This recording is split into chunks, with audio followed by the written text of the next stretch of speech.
And as you can tell, I'm once again with Roy Rickstrew, your disability rep. Good to see you again. Likewise, Tom. Always a pleasure. We're going to go into something here that people really need to take this to heart.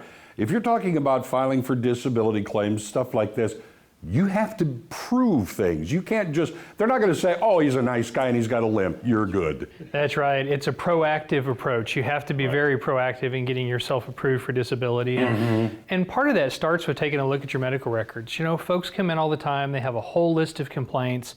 I start digging into records and none of them are there. And so, you know, the first thing that I would tell people is take a look at your records. You can get these things through the My Mercy or through the Cox Healthy Now portal, I think it's called. Right. CMH has a similar portal of some sort that you can get into and just take a look at your recordings. Make sure it lines up with what you're telling the doctor. Now, the other thing is when it comes to medical records, sometimes I can read them and I have no idea what they mean. Yeah, well, you know, and that's the great thing. The Mayo Clinic has a fantastic resource people can jump on. If the doctor's calling your condition something, do a little bit of research. Find out if it jives with the symptom set that you're giving to the doctor, and just make sure that the doctor's on the right page. Again, being proactive, kind of learning what's going on about yourself. That's right, that's right. And you know, when it comes to our health, we really shouldn't take anything for granted. Just because one doctor calls your condition whatever it is, it's good for you to jump in there and make sure that it does line up with the symptoms, that it's accurate. Talk to your other doctors and see if there's any kind of universal opinion about what's going on. All right, and there. You don't go, yeah, I'm fine, I'm fine. Yeah, that's right. And that's something that comes up all the time. You know, you go in and tell the doctor that you're fine, the records reflect that you are. And then down the road, somebody from Social Security looks at it and says, 0 complaints, he was fine, he was doing well, he or she was at a baseline, all things that are problematical when you're trying to show that your condition is marching on and getting progressively worse. Yeah, don't think in terms of I'm complaining or I'm whining. You have to be honest. Yeah, that's correct. You have to be pretty raw and emotional about how things are doing, how things are going. You have to give them examples in your real life.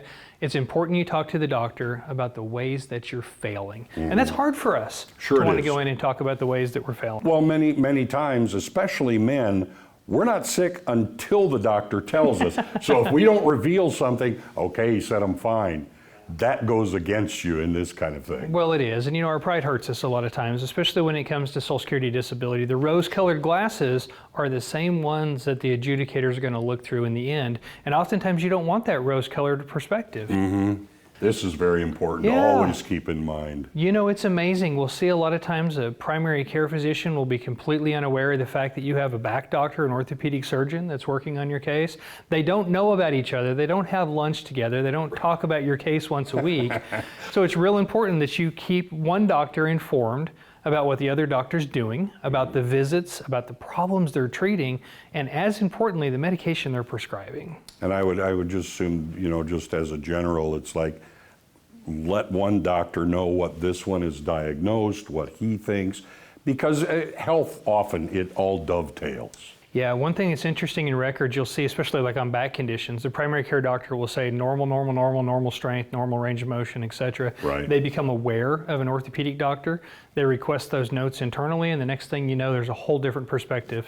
All right, and the last one here, avoid confusing facts and comparisons. Yeah, that's correct. Got to talk to your doctor about the limitations you have, make a list of the issues before you go in so you make sure everything is covered. You want to limit the amount of confusion, and you want to make sure that the doctor knows how effective the medication is that they're giving you. There's got to be that dialogue back and forth. And can't be that I'm fine. Exactly.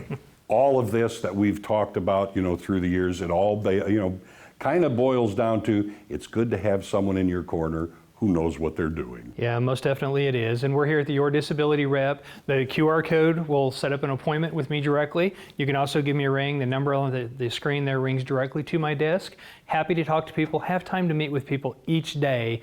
Not all day, but I have time each day for new clients. So give us a ring. Roy, thanks again. Always good to see you. Likewise, Tom. You take care.